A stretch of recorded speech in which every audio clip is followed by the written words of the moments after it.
నీకు ఈశ్వరుడు ఎప్పుడు ఏమిచ్చాడో దానికి తృప్తి పడు. ఆ తృప్తికి కారణం ఉండక్కర్లేదు. ఆకలి సరిగ్గా లేదని ₹1,000 మందులు వేసుకుని ఏడుస్తున్న వాళ్ళు కోట్ల మంది ఉన్నారు. వేల పక్కన ఆకలి వేస్తోంది, సంతోషించు.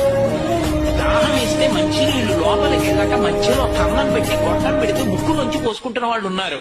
గుటుక్కు నీళ్లు తాగితే లోపలికి ఎడుతున్నాయి, సంతోషించు.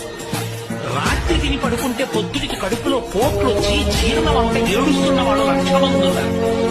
చిన్నకి గుండ్రాయి అయినా సరే తెల్లారేపటికి జీర్ణం అయిపోతుంది, సంతోషించు.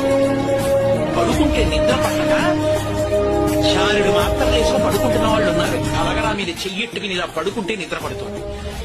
పుస్తకం ఉంటే తప్ప మాట్లాడలేని వాళ్ళు ఉన్నారు. వేదికెక్కి కూర్చుని మాట్లాడటం మొదలు పెడితే గంగా ప్రవాహంలో వస్తుంది, సంతోషించు ఈశ్వరుడి కారుణ్యానికి. కొంతమంది కూర్చోలేని వాళ్ళు ఉన్నారు, కూర్చుంటున్నావు. నడవలేని వాళ్ళు ఉన్నారు, నడుస్తున్నావు. చూడలేని వాళ్ళు ఉన్నారు, చూస్తున్నావు. వినలేని వాళ్ళు ఉన్నారు, వింటున్నావు. ఈశ్వరుడు నీకు ఇచ్చిన దానికి ప్రతి క్షణం తృప్తితో ఓలలాడిపోవాలి. ఎన్ని మాటలు కృతజ్ఞత చెప్తావు.